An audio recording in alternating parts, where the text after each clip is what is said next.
Yeah.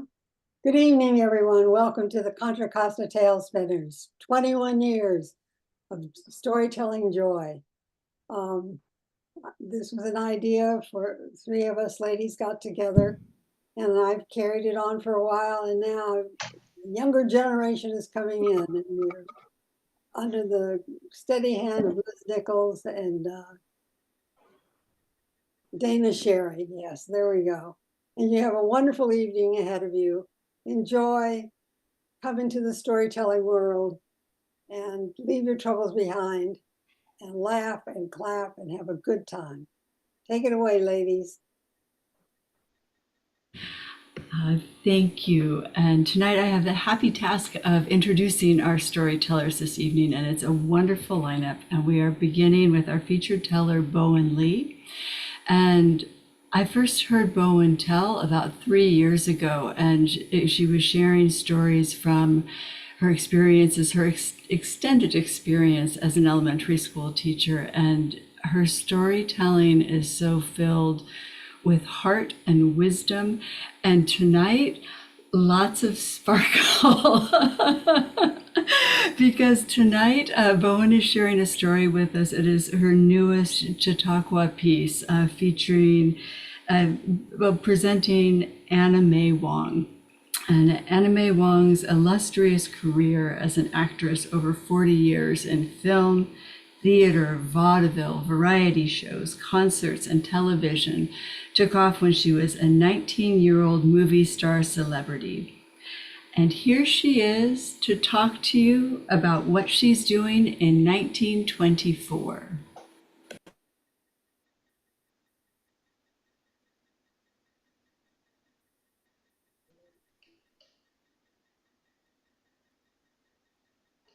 That's what I'm doing right now, rehearsing the Charleston. Isn't it the bee's knees? I'm going to be doing this for Columbia Screen Snapshots.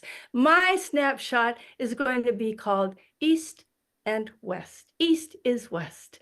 And the snapshots are glimpses into the heart of movie world, revealing intimate and unusual views of your favorite stars. And I, Anna May Wong, am a favorite star, a movie star at 19 years of age. How did I get here to be a movie star at 19?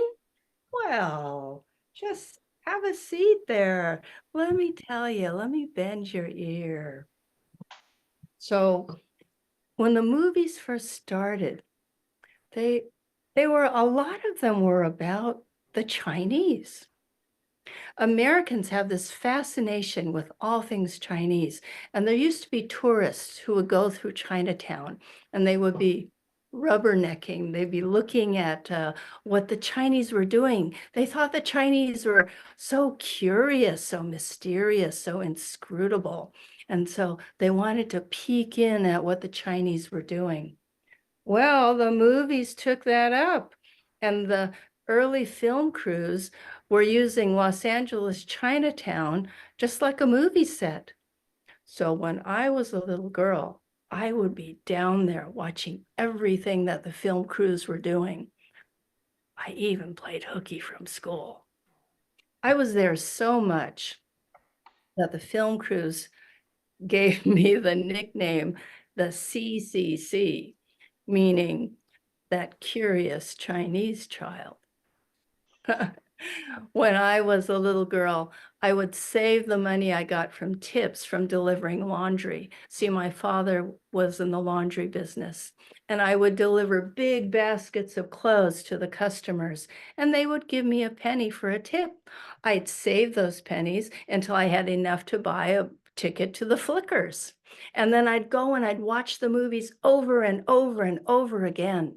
And when I had seen them, I'd go to my room and I'd stand in front of the mirror and I'd copy what I saw on the screen. Oh, oh, oh.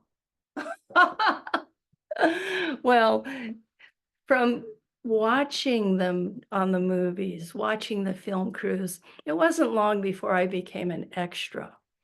Oh, my parents were appalled when they found out my father scolded me. He said, no, that is not an appropriate thing for a young woman to do. No Chinese woman would ever be an actress. Oh, and my mother, she kept warning me that if I stood in front of the camera and the camera kept taking my pictures, it would steal my soul.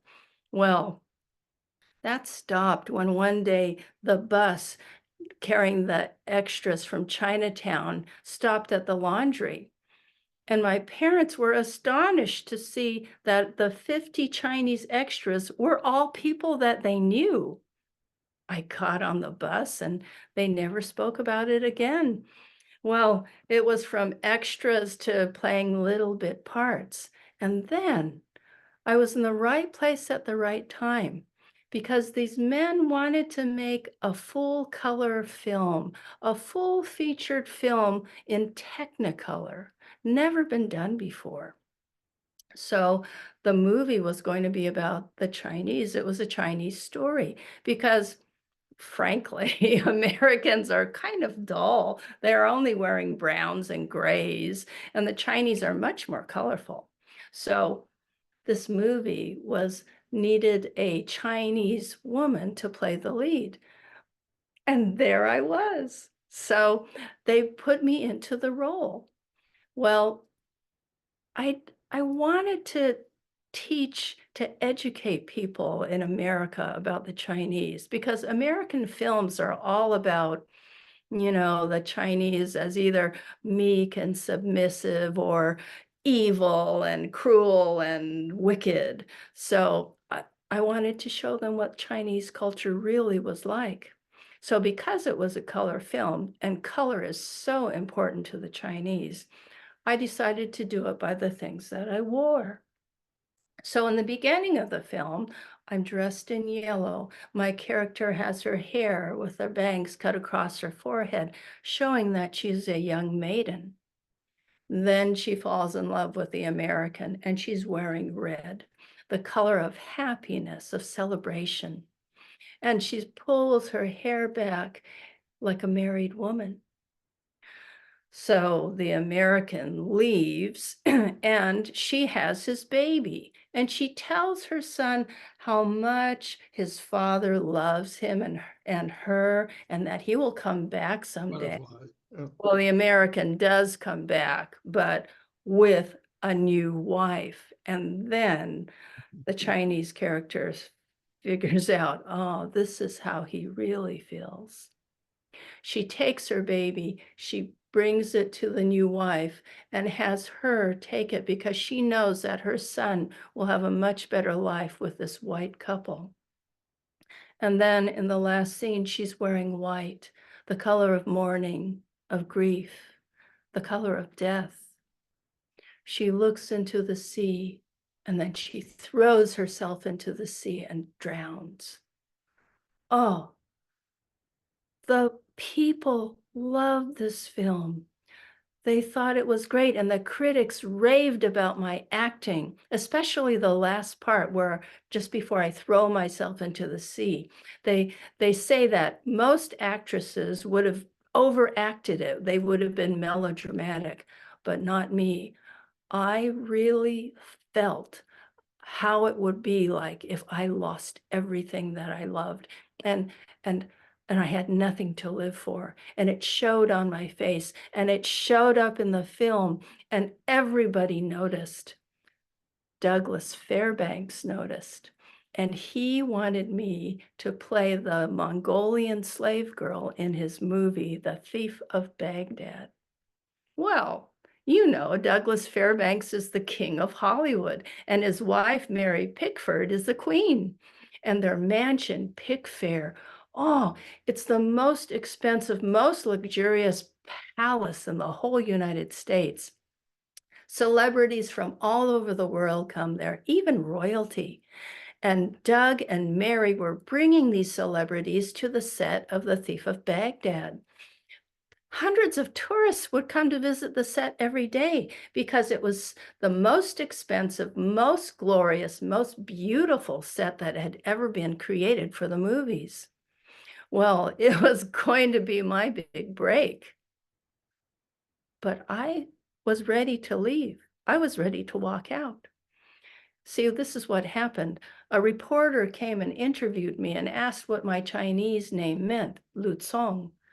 And I told him it means 2 yellow willows. Well, the film crew started calling me 2 yellow widows. And then they started to talk about the other Asian cast members, and you know what they were saying. It's what I've been hearing ever since I was a little girl going to school. The boys would surround my sister and me and they go, Ching Chong, Chinaman. The first time that happened, my sister and I ran home crying. And my father told us, you should never feel bad. Never let anybody make you feel bad about who you are. Always be proud that you are Chinese. And I took that to heart, and I have remembered that ever since. And so I did not want that at my workplace. I told the film crew, I'm having none of that. And they said to me, come on, can't you take a joke? We're just kidding. But no, I was ready to walk out. And Douglas Fairbanks had to stop them. They said, okay, guys, cut it out. Douglas Fairbanks also had to write a letter to my father to assure my father that I would be safe on the movie set and that nothing inappropriate would happen to me. I was 18 years old, and my father was so worried about what might happen to me and with all of these actors. Well, I'm glad he never came to the movie set, because my costume was a piece of cloth here and a piece of cloth here. So I would take off we work all day on the set, and then I would take off this costume. I would take off my jewelry, and then I'd get on the red trolley to Chinatown. I'd go home to the laundry, and I'd help my family with the rest of the day's work. You see, I'm very proud of my family. And even though I'm not very Chinese in that I'm so independent and self-reliant, I am very Chinese in that my family is so important to me. My family is a much a part of me as my arms and my legs. And even though my parents do not approve of my career, they are nonetheless, they always have my back. They're always there for me. And I will be there for them as much as I can, always. Well, Thief of Baghdad was a sensational hit, and I became a movie star. I got millions of fans, sacks of fan letters, and flowers were sent to the laundry and just covering the whole laundry up. It was wonderful. And I got several film offers after that. I went to Alaska, and I played an Eskimo girl. And then we were coming back through Canada into the United States. And me and James Wong Howe, the film cameraman, we got stopped at the border by immigration. They wouldn't let us into the country. And then I got really scared. I have never been anywhere else besides Canada, outside of the United States. And my father, even though he was born in the United States, he went to China and then he came back and they took away his citizenship. Oh, women just got the vote in 1920. I've been waiting until I'm 21 so that I can vote.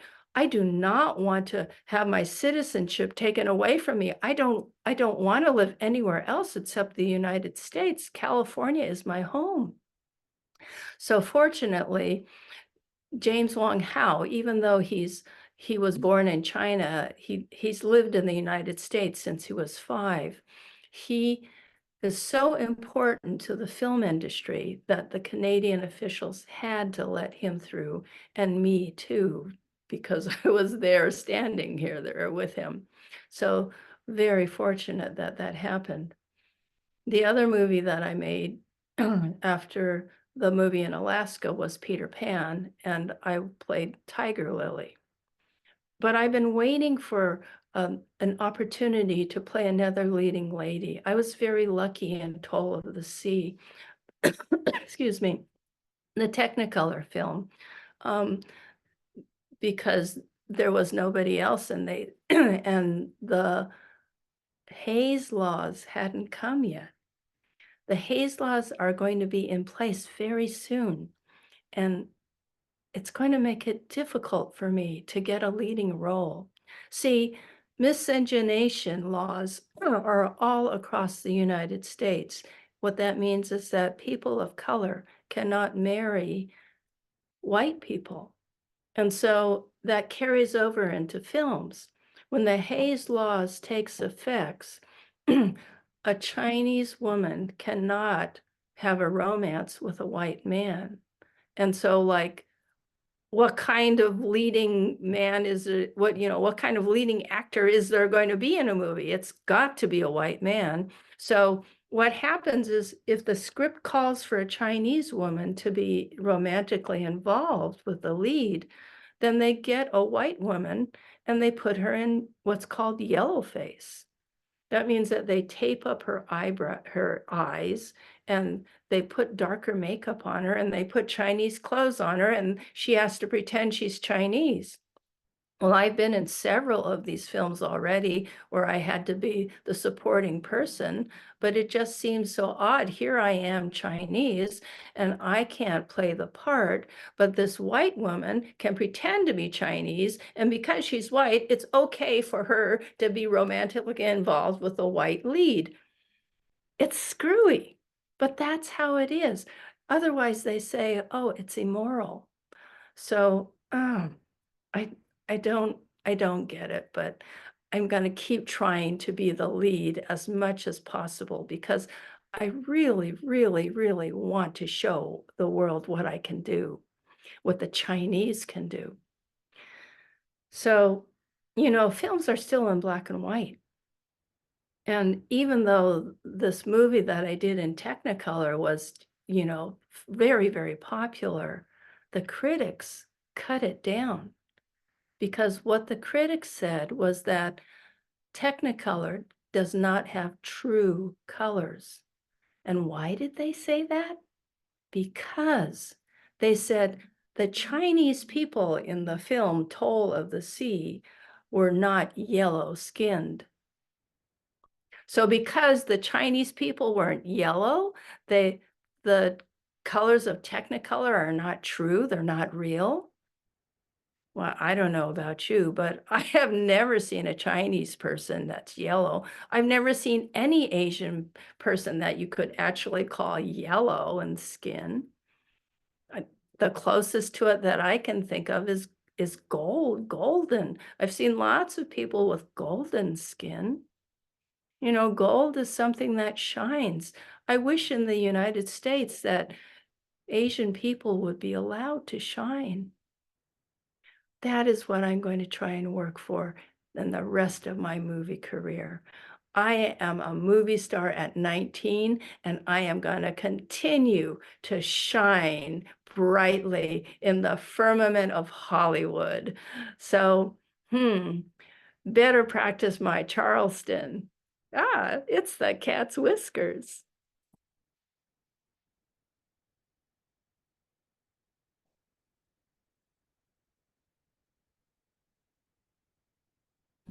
Oh, Bowen, thank you so much. That's such an amazing story. It's powerful and joyful and really, yeah, brings out things that I didn't know before I heard from you, and so elegantly done. I think that you may have missed an opportunity on the screen as well, but thank you for sharing it all with us. Bring it to the screen. So thank you so much. And there are so many questions that I would love to ask, but we'll have opportunities to talk later. And we have other wonderful tellers joining us this evening as well. And our first story will come, well, our first of our swap stories will be coming from Beverly Schwartz, who will be sharing a personal story of a Mother's Day surprise. Thank you. A Mother's Day surprise. A teacher is a legacy maker that plants seeds in teacher and students' minds and watch them grow and blossom. My second grade teacher was Mrs. Solomon. And when I was in second grade one morning, I went to school. It was a Thursday. And there was a pink envelope on my desk, not on my desk, but on everyone else's desk that was a girl. And I kind of heard everyone talking, Susan's having a birthday party Saturday. Are you going? Are you going?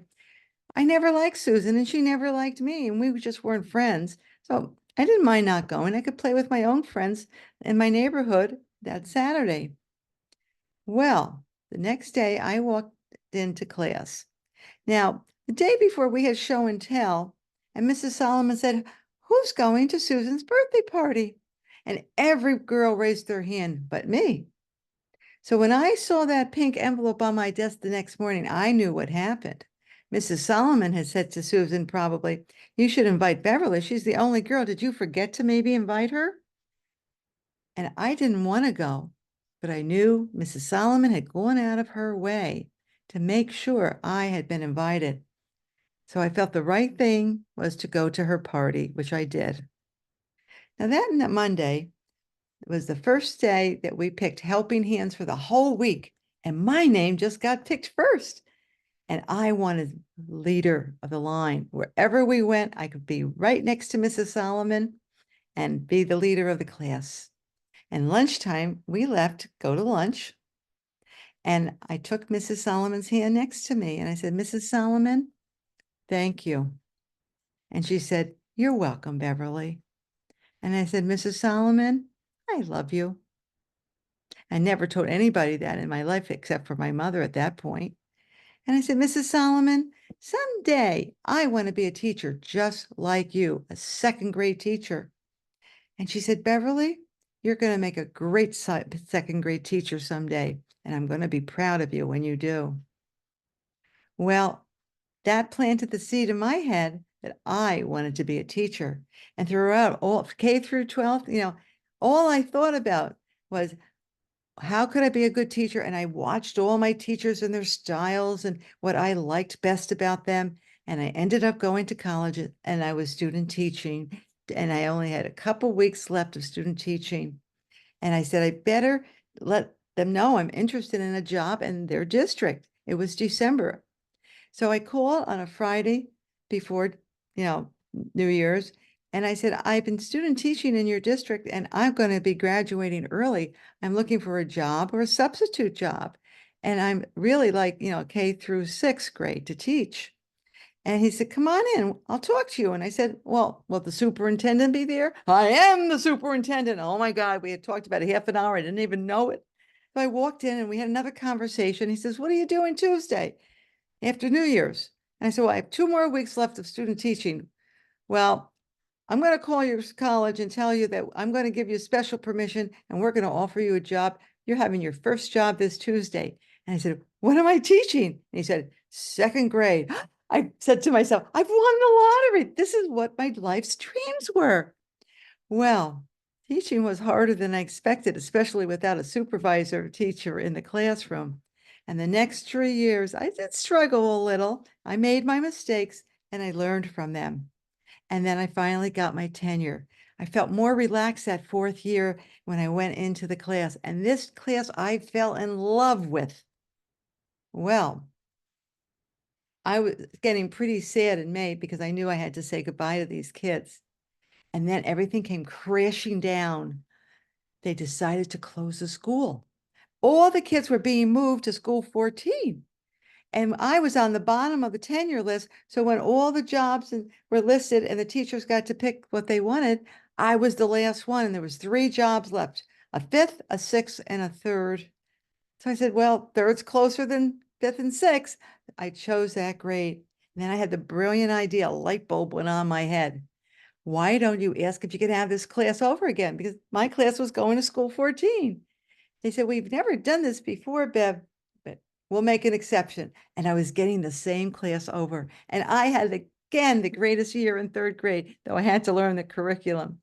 Well, I just loved that class, and it was May.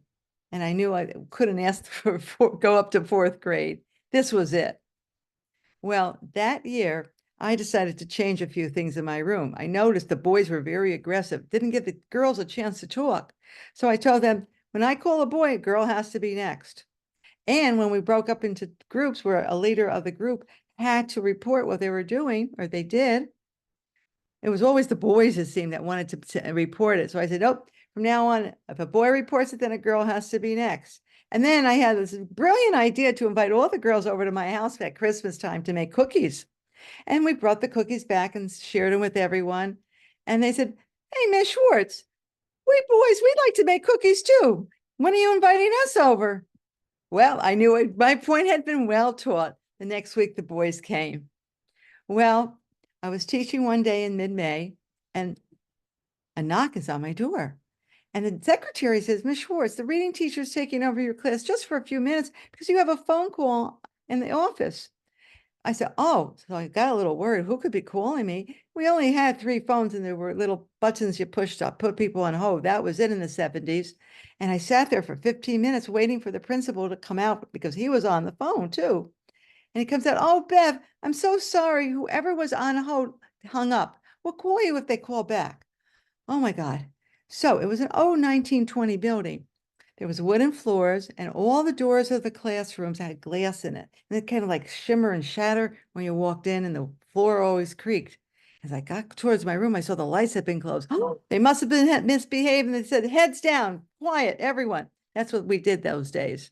And I opened the door, the glass shimmered as usual, and I started walking on the creaky floor, and it was dark. Even the shades had been called down. I couldn't see anything. And all of a sudden the lights went on. Surprise, surprise, happy Mother's Day.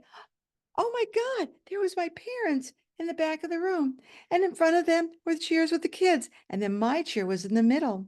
And 4 girls walked over and they took me to the chair. The girls had made a crown looking like a queen's crown, all with little sparkles on it. They gave me a bouquet of flowers. They gave me my favorite chocolate covered cherries. And then everybody spoke of some of the things that they thought were great for the last 2 years. But then something special happened. 4 of my favorite girls, I shouldn't have favorites, but they always were my girls in my head, came to me. And to this day, I still have their card. It was a beautiful card with flowers because they knew my passion of flowers. This is the real card. And I opened up the card and it said, April 6, 1977. Dear Miss Schwartz, we want to wish you a very happy Mother's Day. For you are like a second mother to us. Love, Jackie, Kathy, Talon, and Katie.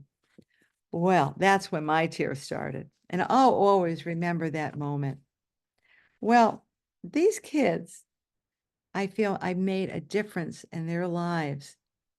And I planted the seed for them to want to learn and dream and really go forward in life and try to do what they wanted to do and bloom like flowers bloom someday. But they also made a difference in my life. They planted my seeds that I was getting to be a good teacher and I would be making a difference, and my legacy as a teacher was just starting, and I taught for 35 and a half years. Thank you, Mrs. Solomon, for planting that seed in my head and wanting to be a teacher someday. That's what a good teacher does. Plant seeds and make them bloom and inspire students to dream big. Thank you. Thank you, Bev. It's a beautiful story, and I think we're all thinking about this, the teacher or teachers who have had that kind of impact. It's such a gift that you got to hear about it from your students too. So our next teller is visiting us for the first time at our swap, but not the last time, is Raymond Pierce, who is joining us from Toronto. And it's a pleasure to have you here tonight, and we're looking forward to having you back as our featured teller in July. So thank you. Okay, thank you. So this story I'm going to tell you is one of many I have in my huge, vast collection. I can't find its source. I found it in the 1970s on a sheet of paper in a box of canceled stamps that someone delivered to us. It was done on a very old typewriter with several typos and so on. I still have it. But so it's called The Wayside Chapel. So I'm going to give it to you. And when I'm finished, I'll put my email address in the chat box and explain that. So the Wayside Chapel begins near the end of the turn of the 19th century. And an English lady traveled from rainy, foggy London to Switzerland because she wanted to retire there. And when she got to this Swiss village, she enlisted the help of the local schoolmaster to help her look around the town to find suitable rooms that she could rent. And so he took her around, and after much searching, they found some rooms that she liked. She put down a deposit and then made the journey back to London to pack all her earthly belongings for the trip back to Switzerland, where she would spend her retirement years. Now, when she got home, it occurred to her that when they toured her lodgings, she didn't notice a WC, as they would say in England, or we would say toilet or water closet. So she sat down and wrote a letter to the schoolmaster asking him, where is the WC in relation to my lodgings? Well, the schoolmaster was a poor student of English, and he couldn't figure out what the letters WC could mean. So he went to the local parish priest to consult with him.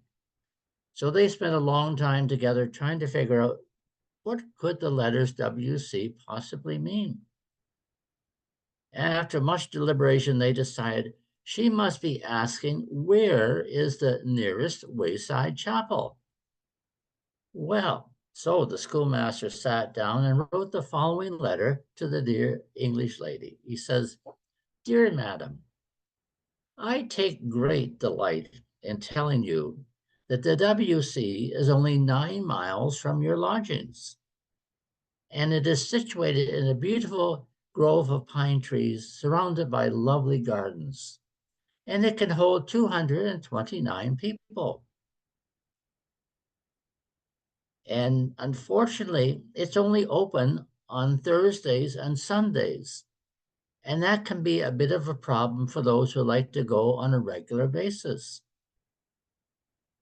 It's especially busy in the summertime, although there's lots of standing room. Some people pack a lunch and make a day of it, and those who have cars arrive just in the nick of time. Now, I would encourage your ladyship to come on Sundays, because that's when we have organ accompaniment. And the acoustics in the WC are quite wonderful. Even the most delicate sounds can be heard by all.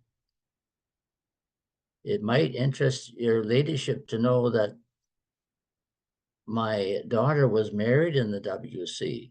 As a matter of fact, that's where she met her husband. Well, the wedding was wonderful. You should have seen the looks on people's faces as 10 people tried to squeeze in a seat that normally occupied 1. We're holding a bazaar next fall to raise funds for the WC, because we want to buy some plush seats for the WC, because it's been a long felt need by the congregation. And a local resident has donated a bell that rings every time somebody enters. Now, my wife is of a delicate nature, can't go as often as she'd like to, and it pains herself not to be able to go more often. In fact, it's been a year since she last went. So I hope I have been of some assistance to your ladyship. And if you would like, I could reserve a seat for you up front where everybody will see you. I remain yours truly, James P. Bottom, Esquire. Thank you.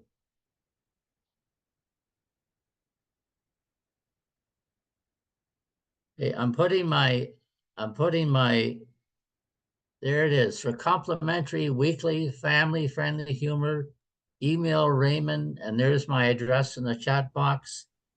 And I also send with those stories a personal, lighthearted story. I've written over 90 of them, and I include one of my personal stories each week in my, I call them morning smiles.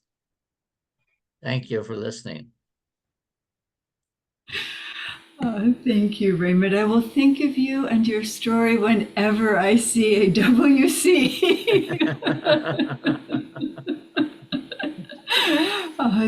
So our next teller is also coming to us from a distance, from beautiful India. Our next teller is Renu Narayan. Thank you, Dana. I'm currently not at home. I'm at a resort in Tiruvannamalai, which is a temple town in Tamil Nadu. I've come here for a training, and since I'm free in the morning, I thought I would attend and tell you all a story. I had mentioned that I'm telling the story of Sultan, which is an Indian folk tale, but I changed my mind, and I'm now going to share the story of Baba Yaga and Vasilisa. A long time ago, in a small town in Russia, there lived a merchant, his wife, and their young daughter, Vasilisa. They were a happy family. Both the parents doted on the little girl, and they lived their life really well. When Vasilisa was about 12 years old, her mother fell sick and took to her bed. One day, she called Vasilisa to her bedroom and said, "Vasilisa, I don't think I'm going to live much longer, but I have a gift for you. Here, take this doll and keep her with you. Don't show her to anybody. Keep her safe and hidden. Whenever you're in trouble, she'll help you. But remember, you have to feed her something every time you ask her for help." Vasilisa nodded her head, her eyes brimming with tears. She didn't want to lose her mother, but she had no choice. A few days later, her mother passed away. Vasilisa kept the doll in her pocket. Now the merchant and Vasilisa lived happily for a while. But soon the merchant felt lonely and he married again. And this to a woman who had 2 daughters. So Vasilisa now had a stepmother and 2 stepsisters. Vasilisa was a friendly child and she loved the fact that she had 2 sisters. But unfortunately for her, both her stepmother and her stepsisters were jealous of her. For Vasilisa was fair, she had long black hair, bright black eyes with long curling eyelashes. She was a gentle, kind, affectionate child, but they didn't want any of that from her. Vasilisa's stepmother tried her best to make Vasilisa ugly by sending her out in the harsh sun or in the harsh winter to do all kinds of outside chores, hoping that her skin would crack and her lips would crack and she would become really, really ugly. But they didn't know about the doll. Vasilisa would feed her little doll something every time her stepmother gave her a task. And the little doll would do all the tasks and even bring herbs for her to apply on her face and her body. So she remained as beautiful as ever. The years went by and the stepmother was trying every trick she knew to get Vasilisa to make her ugly. Every time the merchant went away on long trips, her stepmother would give Vasilisa the most difficult task to do, but nothing seemed to work. So one day, what she did was, she decided that she would shift home. She shifted the house closer to a birch forest, where there lived Baba Yaga, a witch who was famous, or rather, infamous. She ate humans like others ate chicken. One day, she went around the entire house. She snuffed out all the candles, and the house was soon shrouded in darkness. Then she told her 3 daughters, who's going to go out to Baba Yaga's house and get a light for us? She turned to her oldest daughter, who was knitting, and she said, Mama, I don't need a light. I can see my needle well enough. She turned to her younger daughter, and she replied, Mama, I'm knitting lace, and I can see my needle well enough. I don't need a light either. The stepmother now turned to Vasilisa, and she said, Vasilisa, you'll have to go to Baba Yaga and get a light for us. And Vasilisa, who was scared and frightened, but didn't have the guts to tell her stepmother that she wouldn't go, she stepped out into the dark, dark night. She had a hand in her pocket, knowing that the doll was there. She started to walk, but it was dark and lonely, and she was frightened. But she continued to walk. Just then, a man dressed all in white, riding a horse, galloped by. And soon the sun started to rise, and Vasilisa could see her way into the forest a little better. As she walked further, she saw a man dressed all in red, riding a red horse, galloping by. And the sun was up in the sky, and it was bright enough for her to see her way right through the forest. She kept walking right through the day until she reached Baba Yaga's hut. The hut stood on chicken legs. There was a fence made of human bones, topped by human skulls, with eyes glowing red. Vasilisa was scared. The gate was made of teeth. She stood just outside. Just then, a man dressed all in black, riding a black horse, drove past her, entered the gate, and went in and disappeared. Darkness fell, but the glowing eyes of the skulls lit up the space. After some time, the earth shook. There was a loud crash, and Baba Yaga landed inside the garden. The loud crash in her mortar. She sniffed the air and she said, I can smell human flesh. Who is there? And Vasilisa said, It's me. My stepmother has sent me to fetch some light for the house. Yes, yes, I know of your stepmother, said Baba Yaga. Come inside. You have to stay with me for a few days and do some work for me. If you don't, I shall eat you up and not give you any light.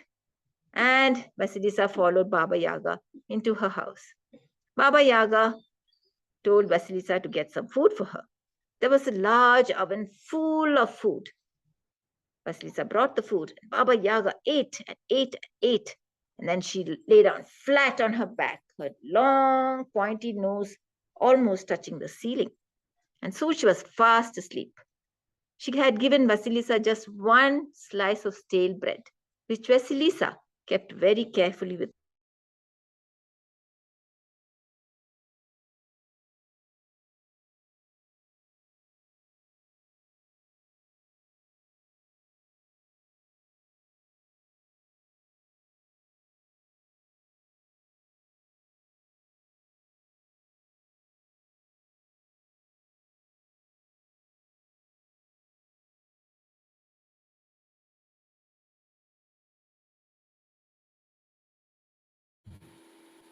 Oh dear, let's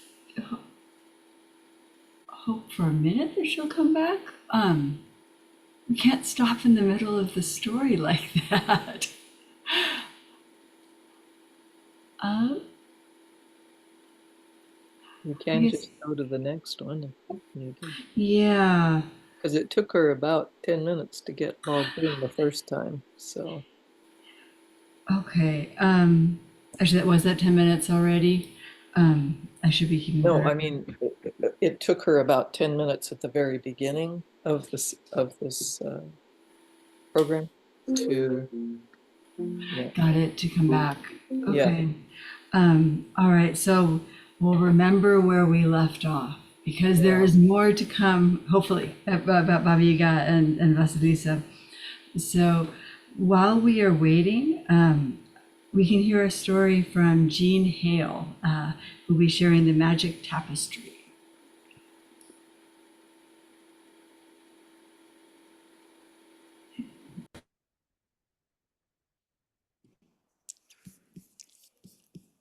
Hello, good evening.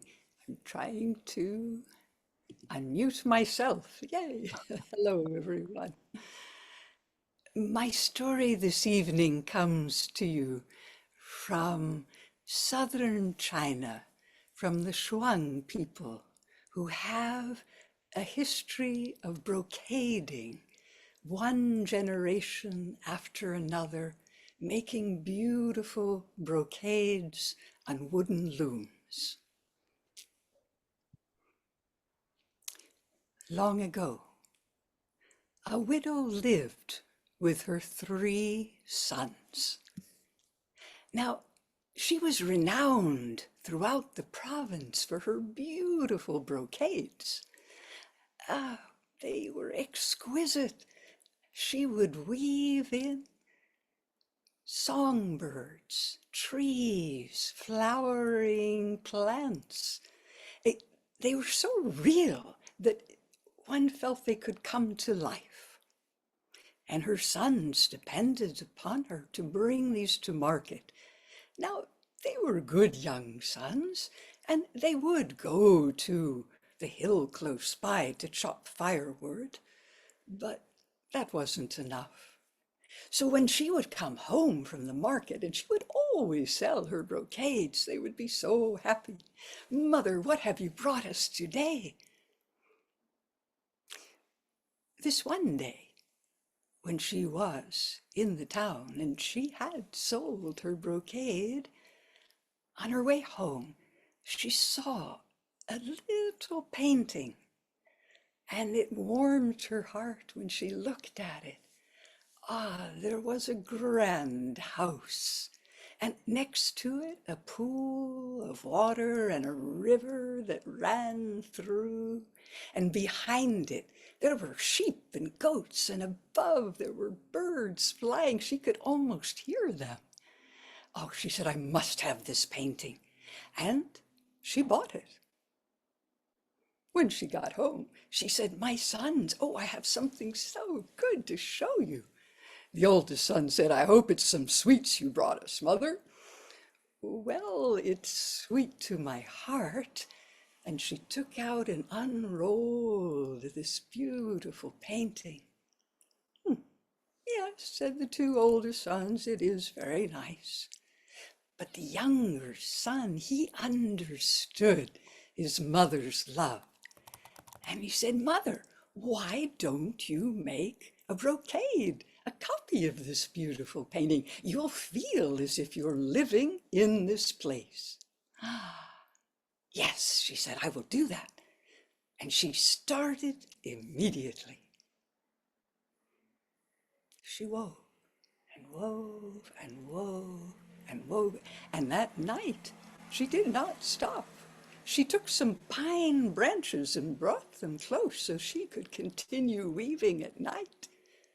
And the next day she wove, and the following day, and the day after that, and the one after that, and the week after that, and the month after that. And finally, the oldest son said, "Mother, we have no brocades to sell now." But the youngest son said, "It's all right, Mother." And he went up to the mountain higher up than the hills where he usually cut wood, and he cut more wood, and he brought that into town to sell. Now I must tell you that the mother, she kept on for 1 year, and the tears in her eyes from the smoke would fall, and she would weave them into crystal pools and into that flowing river. And the second year, her fingers, oh, her fingers, the blood would drip down into the brocade, and she wove those into crimson flowers. And finally, the 3rd year, "Oh, my sons, I have finished," she said. And even the 2 older sons did say, "Yes, Mother, it is beautiful." And they were just getting ready to take the brocade outside to look at it under the sun when Out of nowhere and everywhere, a wind whooshed through, and it picked up the brocade and it carried it up, up, up, and away and out of the house. Mother ran outside. The three sons, too, they tried to catch it. They could not. And their mother fainted. They picked her up and gently carried her inside, and her younger son made her some ginger soup. But when she awakened, she said, "My sons, please, please, this brocade means so much to me." And so reluctantly, the older son set off in the direction that brocade had flown. And he traveled and traveled, and in a mountain pass, there sat an old woman with gray hair, and next to her, a stone horse, a horse that was looking up at some berries above it, as if it wanted to eat those berries. Well, when the oldest son arrived, the woman said, I know what you are here for. You are looking for your mother's brocade. Yes, yes, can you help me? Of course, I know where it is. The fairies from Sun Mountain thought it was so beautiful that they have borrowed your mother's brocade to make copies of it. Now, and she whispered in his ear what he must do to get it back. No, no, said the oldest son. Ah, I see it is not for you. Well, then take this bag of gold and go home with our blessing. The oldest son started down, but when he got to the crossroads, he thought to himself, if I go home, I have to share this, with my family, and no.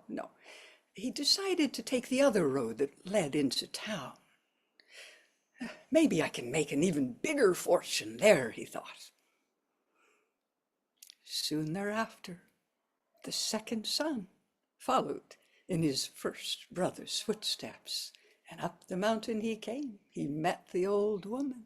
She told him what to do, and again he was like, his face blanched. He could not do it. Here, please take this bag of gold and go home. But he did not go home. He too, at the crossroads, went into the city. Now at home, his mother, she was beside herself. She worried about her sons and she wanted her brocade. And the third son said, "Mother, I will bring back your brocade. And maybe I can find out what happened to my brothers. And Mother, I will ask our wonderful neighbors to care for you while I am gone." And that youngest son, he went as fast as he could. And when he met the woman with the white hair, he said, perhaps, she said, maybe I should just give you a bag of gold. I've already met your two brothers. A bag of gold would do me no good. I have come for my mother's brocade. If you can help me, I can help you. But it is difficult. This is what you must do. First, you must take a stone and knock out your two front teeth. You must place them inside my horse. He will eat those red berries that are above him. He will come to life and he will carry you to Sun Mountain, to the fairies. But to get there, you must go through a mountain of fire. And if you utter one word, you will be burnt to a crisp. If you get through the fire, you will plunge down to a sea of ice. And if you say anything, you will end up in that icy water. The youngest son did not hesitate. He knocked out his two front teeth. He placed them into the horse. The horse came to life. He jumped on the horse's back and they went over hills and over mountains. They got to that fire. And he held on tightly. He was afraid, but he did not say a word. And when they plunged into the ice, it almost felt good until the shards of ice started to rip his body, but he closed his eyes. When he opened them, above him he saw sun, mountain, and his horse went right up. When they got there, the two guards at the door let him in, and all 100 fairies were sitting around his mother's tapestry, all making copies. "We will return it to you," said one of the fairies, all dressed in red. "We will be ready by tomorrow morning. You may take it then. Now, please rest from your trip. Have some good food, some tea, and close your eyes." And he did. He slept well. When he awakened, there was no one there. He took that beautiful, his mother's special, and he rolled it up, and out he went. His horse was waiting. They went back through the ice, through the fire. When they got to the old woman, she took out his 2 front teeth, placed them in the horse. Oh, it did feel good to get back his own teeth. But she said, "You must hurry home. Your mother is so ill. I have some special deerskin sandals for you." He put them on, and with a wish, he was home. "Mother, mother, look what I have for you." And he went inside and he lifted her up gently, took her outside. He placed the brocade on top of her. And I have to tell you, it started to grow and grow and grow. And it grew and so big that it just it splintered into, there was the house that she had made. And there was the pool of water and the river, and all the animals and the birds were all there. And there stood the red fairy who had woven herself into the brocade.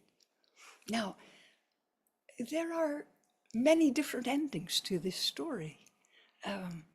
One of them, yes, the youngest son marries her and they have a baby. They invite anyone who needs a home to live with them. Another one says that the red fairy had so much respect for that mother, and no one could make such a beautiful brocade, that she invited the mother to live with them at Sun Mountain, and the young man as well. And you wonder perhaps what happened to those 2 other brothers? Well, again, some say that the 2 brothers returned. They saw they recognized their mother, they recognized their brother and new family. They were so ashamed that perhaps they crept away.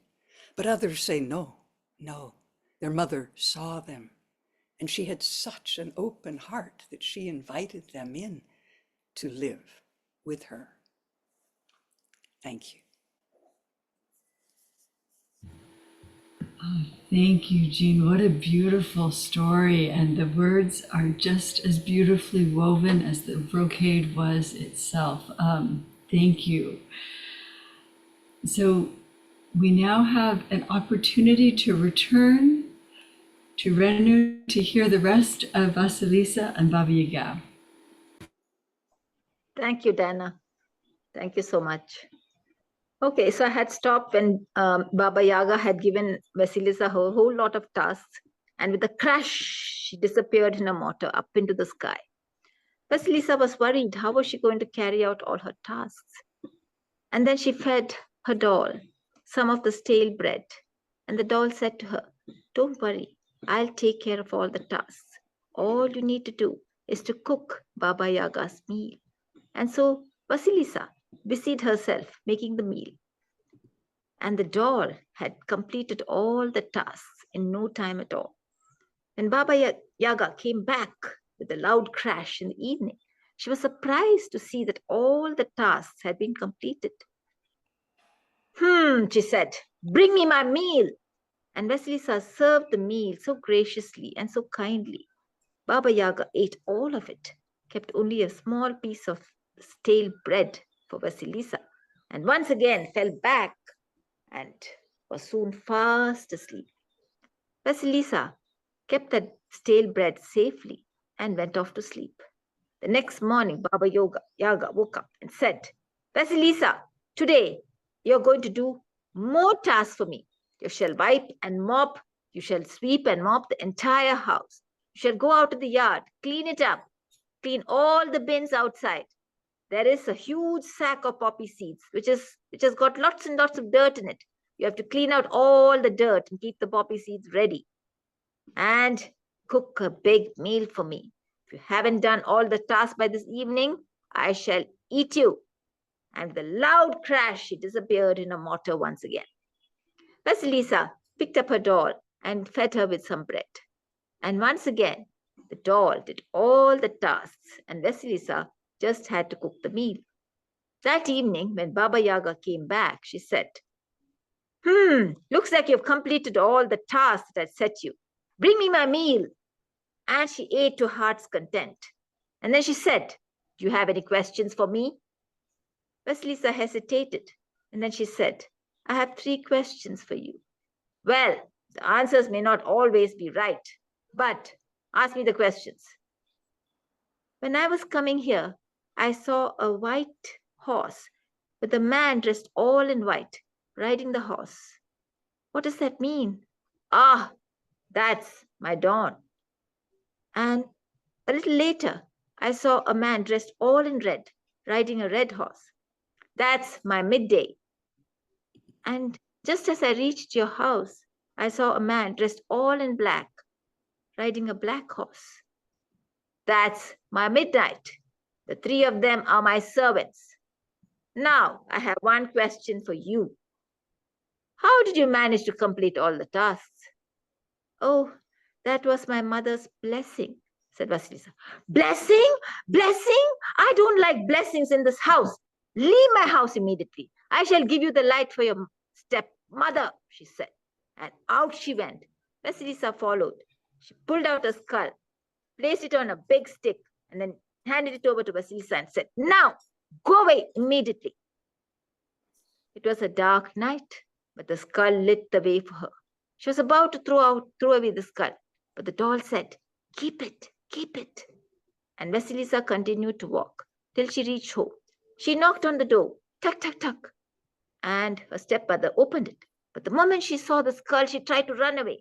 But the skull jumped off the stick and ran after the 3 of them, the stepmother and the stepsisters. And by the next morning, there was only a pile of ashes. Vasilisa no longer wanted to live in that house. So she set out to the nearest town for shelter. She walked and she walked till she reached the next town. There she found a small cottage. She knocked on the door and an old woman opened it. Vasilisa said, I'm all alone and I'm looking for shelter. Please come in, said the old woman. And Vasilisa went in. As she continued to stay with that old woman. One day she said, Grandma, you've been so kind to me. Give me something to do. So the old woman gave her some flax and said, why don't you spin something out of this? So Vasilisa spun and she spun and she spun. And she spun the finest thread, as fine as hair. And after that, she sat and wove and wove and wove into a large piece of cloth, pure white, soft and silky. And when it was folded, it became a small little square. She handed it over to the old woman and said, Grandma, please sell this in the market and keep the money for yourself. No, no, this cloth is fit for the Tsar. I shall go to the palace and hand it over to the Tsar, said the old woman. And off she went. She walked and she walked and she walked and she walked till she reached the palace of the Tsar. The Tsar was a young man. As the old woman approached, he stood up to greet her. And the old woman handed over the cloth to him. He loved it. Fine cloth is this? I've never seen before in my life, he said. I want to get some shirts stitched. He called out to his tailors. He handed over some gifts to the old woman and sent her on her way. The moment the tailors saw the cloth, they said, "We can't stitch shirts out of this cloth. Only the needlewoman who made the cloth can stitch the shirts." So the Tsar sent for the old woman.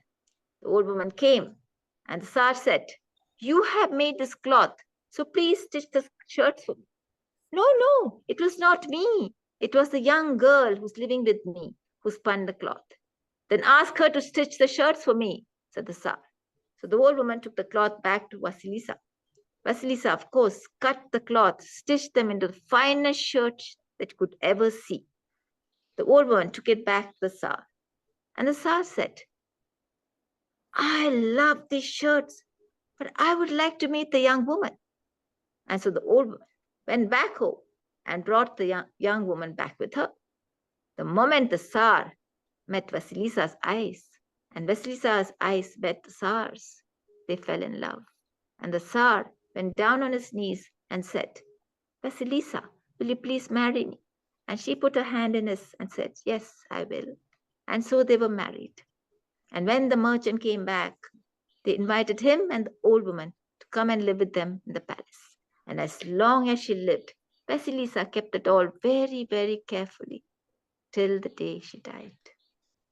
Thank you. Oh, thank you. That is such a wonderful story.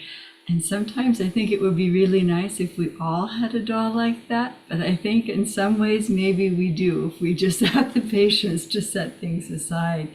Thank you very much. So Thank our you. next story will be from Kathy Sawyer, who will be telling us about, I won't reveal the title just in case. So thank you. Oh, Unmute, Kathy, Kathy. you're muted.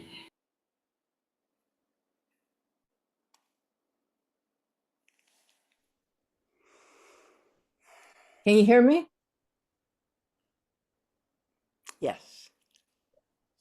You can't? Okay. So it was December 9th, 1979. And I didn't drive and I wanted to go on this Sierra Club hike.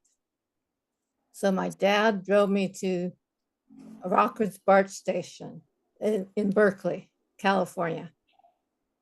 And I was standing around with some other people. And this guy came along and said, "I'm Earl. I have room in my car for 4, 5 if someone sits in my lap." So I pretended to sit in his lap. And he said, "Oh, we're going to have a very interesting day." So I got into the car in the passenger side, and only one guy got into the back seat, and he didn't say a word. He just let Earl and me talk the whole way to and from the hike, and the whole hike we talked. It was a long drive. We went to the Delta, and we walked for about, I guess 3 hours. And he drove us to me and this guy that sat in the back to the BART station. The guy got out of the car and Earl kissed me. Then he drove me home to my parents' house where I was living. And he met my parents. And on the way to my house, he said, "Well, when are we going to see each other again?" And I said, "Well, why don't we have dinner at your house tomorrow night?" And he said, "Oh, that's great." So every night after work, he'd pick me up and take me to his house 3 miles away to Piedmont. And in August, we got married.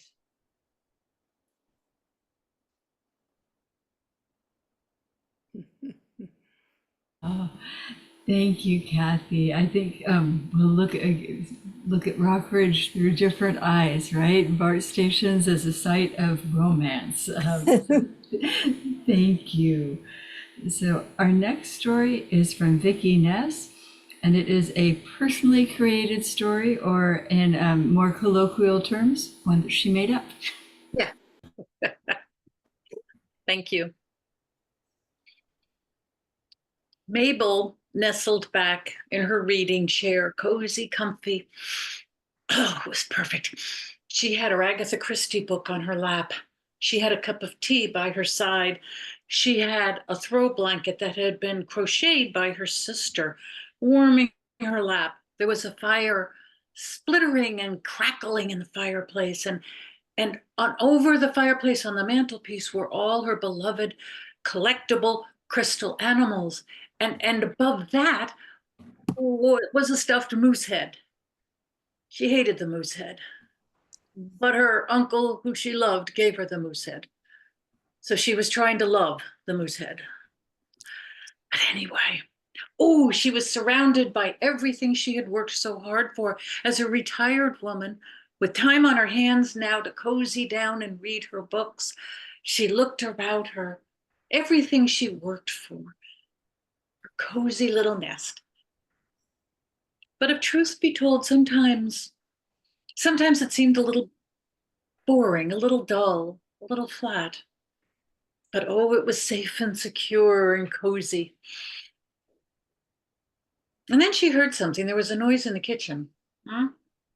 So she put down her book and she went down the long, dark hallway into the kitchen. And the light was on, the bright overhead light. And the back door out of the kitchen was open to the cold, dark night air. And something was wrong. All her appliances were gone. Her microwave and her toaster oven and oh, her vintage mixing bowls. Somebody had come in and stolen them. So she went down the hall to get back to the living room to get her cell phone and call the police. And she looked in the second bedroom / office, and it was empty. She turned on the light, and there wasn't even carpeting on the ground. There was nothing, no desk, no laptop, no sofa bed, nothing. Ooh, they were good, these guys. They came in and stole everything while she was sitting in there reading. Into the living room, she went into a room that was totally, completely bare. There wasn't even a fire in the fireplace. There was nothing. Nothing. In fact, they had managed to steal the paint off of the walls. It was white. That's what. And then she heard the doorbell ring. That would be the police. Yeah. She went to the door and flung it open. And it was 3 church ladies, each of them with eyes as big as owls, with their clipboards and their pens, bustling against each other like owls on too short a branch in front of the doorstep. Yep. Mabel, dear, you know the rummage sale is coming, and you said you might have some things for us that we could sell. And one of them swiveled her eyes around Mabel and said, like that moose head, you hate that moose head, we could sell it. And another one swiveled her eyes around the other side and said, oh, do you have any more of those throw blankets that your sister makes? Oh, lots of people love those. They do. They pay good money for that. And they all looked at her.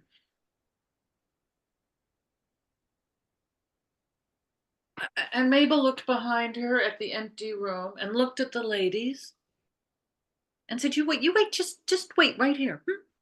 And she went down the long hallway, through the empty kitchen, out the back door, and up the long, dark side of the house, where there was nothing but stillness and stars and darkness, to the front of the house, up to the front doorstep. And she bustled the ladies aside and looked in the doorway, and there was a fire in the fireplace, and there was her book on the arm of the chair with the throw blanket, and steam rising from her teacup, and everything there. The ladies were looking at her like, well, are you all right? I'll be right back. And with that, she went down the porch, down the long, dark side of the house, back into the empty kitchen. It was empty. It looked just like it did when she first moved in. You know, it was a gourmet kitchen. That's part of why she bought the house, because she was going to learn cordon bleu cooking. Yes, she was.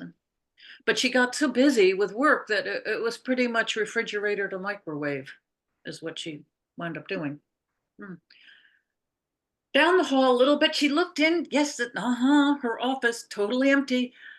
But there in her mind's eye, she saw where she was going to put an easel. She was going to learn to paint. She always wanted to paint. She even bought herself paints.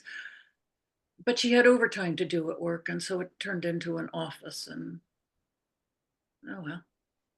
Down the hall to the living room, which of course was bone cold, empty. And there was the huge picture window that she was going to put a table under that window, and she was going to sit there and look at all the details of what was going on outside and write the great American mystery. And she could see it in her mind's eye. There would be the cup of coffee. There would be all her notes. Oh, yes. And she'd be sitting there typing away furiously. But that didn't happen. And she looked about her at the emptiness. And suddenly she looked at the ladies in the doorway and she said, you know what? You can have everything in this house, but you have to take it now, tonight. It has to be out of here. Oh, yes, dear. Oh, yes, we can do that. Ooh, and they got on their phones and they started texting and they started calling and they got all their friends, all their family, everybody to come and Mabel went out the back and set herself up in a little lawn chair in the dark on the front lawn and watched as the headlights came up the driveway, the SUVs, the pickup trucks, the vans. And people piled out of them like they were crawling out of a clown car. And they were grabbing stuff in the house and dragging it in and going back in the house and dragging stuff out. And Mabel just watched as things went into the vans and into the back of trucks until finally they must have taken it all, because all she saw were the red brake lights of the last truck going down the driveway. And the three ladies left on the porch. So she went up to them and she looked in the front door, and there she saw it. The fire was dying. There were a couple of books against the wall that apparently nobody wanted. And yes, they had broken one of her crystal figurines. Stain on the wall where the moose head used to be. And one of the ladies said, oh, Mabel, we can't thank you enough for your generosity. You've been so wonderful. Oh, this will mean so much. And are you moving? And Mabel said, well, I'm ready for a change. Yes, I'm ready for a change. And she said, would you mind if I had a piece of paper and borrowed your pen? And so she wrote herself a big note and she stuck it on the door, the front door, on the little nail that usually held her Christmas wreath. She took one last look in the house and closed the door. And she bid the ladies farewell and off they went. Oh, they were so excited. And she climbed down off of the porch and walked down the long, dark side of the house. The sign said, Mabel has moved. If you're looking for Mabel, go around to the back door.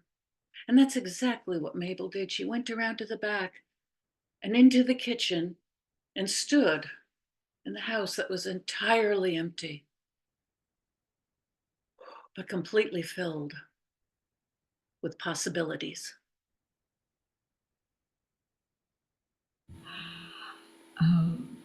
Vicki, what a remarkable story. At first, I thought it was so creepy, and then I thought it was so impossible, and then I thought, oh my gosh, that's my life. And then I thought it ended with, I wish that would be my life. And thank you.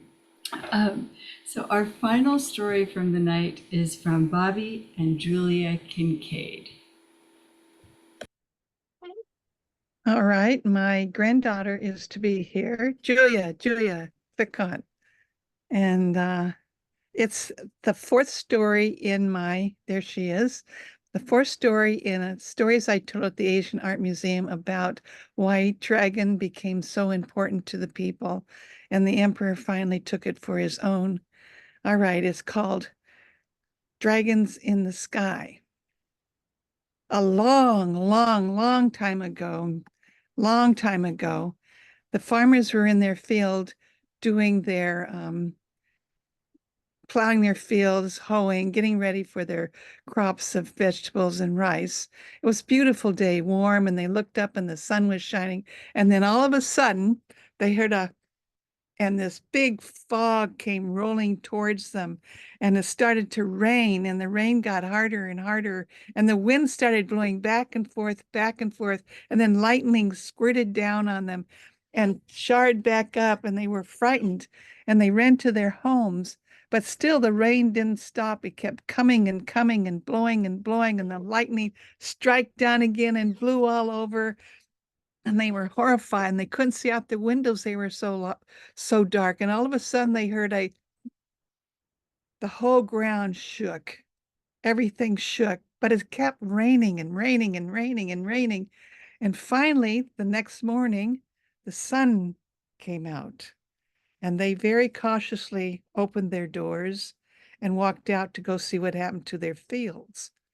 Well, one of them was full of muddy water, and in the middle was this beast. And they pulled back in awe, and the old man came forward and he said, "This is a sky dragon. Notice how it's blue and white. Also notice its chin. It has whiskers on it. It has a long face. It has antlers. It's got two flying numbs right here, and its ears, and it's got scales, and it's very long, and its stomach looks like a fish, and it's got 4 legs, 4 paws, and 4 claws." And the people couldn't believe him. That beast was a dragon that they saw flying in the air. And one man came up, "There must have been a fight." And another man came up and said, "No, that was a battle between the dragons." And a little boy said, "Look, the dragon needs our help right now." And a little girl said, "Yes, please help him." And a woman said, "Let's talk about this." So they got together and they made a plan. And what the men did, they gathered up their rice straw and they wove this great big heavy net. And then they took the net and they threw it over the dragon. And in the meantime, other people came back with their musical instruments, their flutes, their strumming instruments, a drum, and some bells, and started singing. Well, as they sang and sang, the women came back with herbs and spices to sprinkle on the dragon.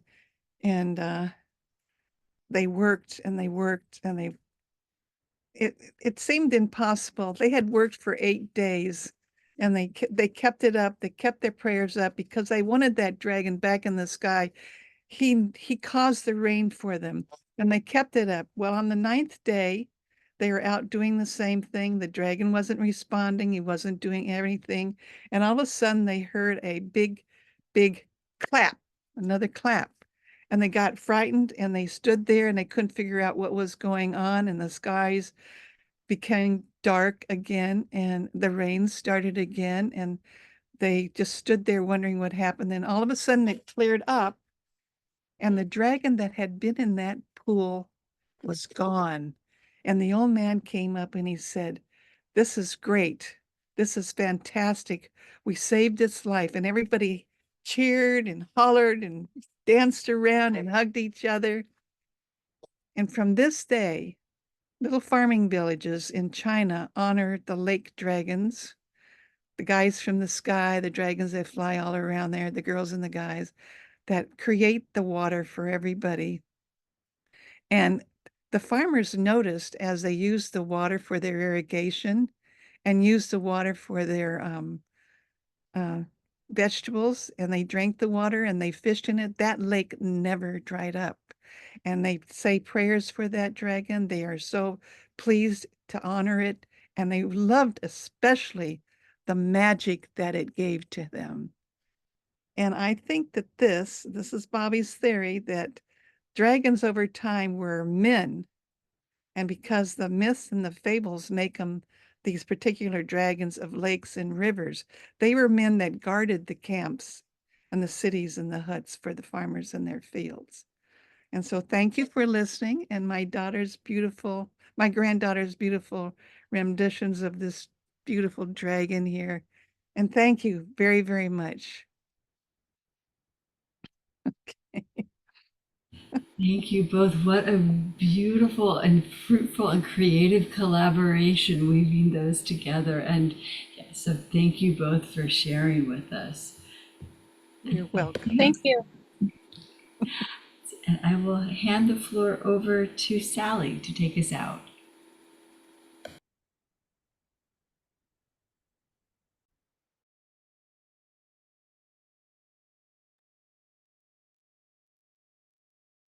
Unmute, Sally. What a wonderful night of stories, so inspiring. Thank you for putting this together, Liz. Dana. And Dana put this together. Yes, yes. Thank you for all your work. Thank you for coming, everybody who came. We appreciate it so much, and we'll see you next month. Go out into the world, tell your stories, and be happy. Bye-bye. Bye-bye.